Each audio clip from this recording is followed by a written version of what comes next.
Ahoj, moje meno je Monika a v tomto krátkom videu vám chcem odpovedať na niektoré otázky, ktoré sa týkajú vyšetrenia krčka maternice. Takže čo je vlastne to vyšetrenie krčka maternice a prečo je toto vyšetrenie dôležité? Cytologické vyšetrenie krčka maternice nie je cielené vyšetrenie, ktoré odhaľuje rakovinu krčka maternice. Toto vyšetrenie je skôr zamerané na to, aby odhalilo nejaké zmeny, ktoré môžu prebiehať na krčku maternici zavčasu, skôr ako prepukne nejaké závažné ochorenie. Absolvovanie tohto vyšetrenia je dôležitý faktor pre starostlivosť a ochranu ženských orgánov. V akom veku sa toto cytologické vyšetrenie robí?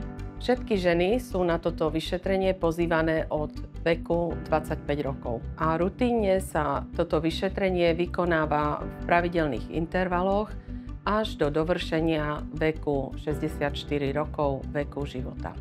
Kto toto vyšetrenie prevádza? Toto vyšetrenie sa bežne prevádza u obvodného lekára alebo v miestnej klinike sexuálneho zdravia. Toto vyšetrenie prevádza zaškolený zdravotnícky pracovník.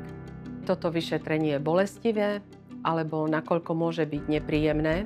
Každý z nás má inú škálu bolesti. Preto toto vyšetrenie môže niekto cítiť nepríjemné a niekto až dokonca bolestivé. Preto, ak cítite niečo nepríjemné, prosím, upozornite na to lekára, ktorý toto vyšetrenie prevádza, aby vám umožnil buď zmenu polohy, v akej sa nachádzate, alebo aby vám doporučil možno nejaké dýchové cvičenia, ktoré pomáhajú uvoľniť napätie počas tohto vyšetrenia. Je pred cytologickým vyšetrením krčka maternice požadovaná nejaká zvláštna príprava?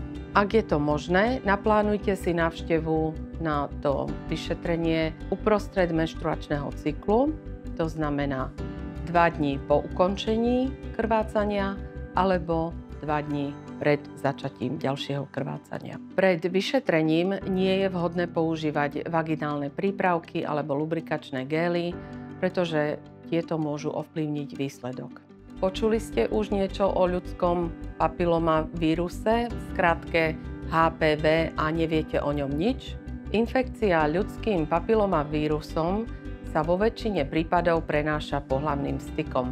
Infekcii HPV vírusom je vystavený každý, kto je sexuálne aktívny. Ak sa však stane, že sa tento vírus neodhalí, môže v budúcnosti spôsobovať vážne komplikácie. Štatistiky hovoria, že až 99% prípadov nákazy HPV vírusom spôsobuje ochorenie rakoviny krčka maternice. Preto využijme možnosť, ak sa dá tomuto vážnemu ochoreniu predísť. Je potrebné absolvovať toto vyšetrenie, aj keď ste v minulosti boli očkovaní proti infekcii HPV vírusom? Odpoveď na túto otázku znie áno.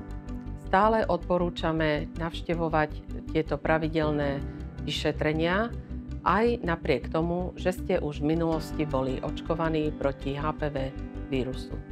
Potrebujete vyšetrenie krčka maternice, aj keď nie ste sexuálne aktívna?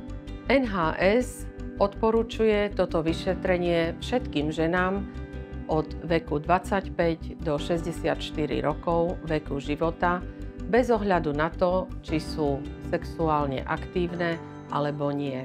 Ak ste nikdy nemali pohlavný styk a odmietnete pozvanie na toto vyšetrenie, kedykoľvek v budúcnosti môžete zmeniť svoj názor a bezodkladne sa na toto vyšetrenie objednať. Ako obdržíte výsledky z vyšetrenia krčka maternice? Výsledok z tohto vyšetrenia je zvyčajne vyhodnotený do 2 týždňov a pacientka je oboznámená písomnou formou. Cytologické vyšetrenie krčka maternice zachraňuje životy. Preto, ak dostanete svoju pozvánku, prosím, neignorujte to a objednajte sa u svojho lekára, aby ste absolvovali tento test.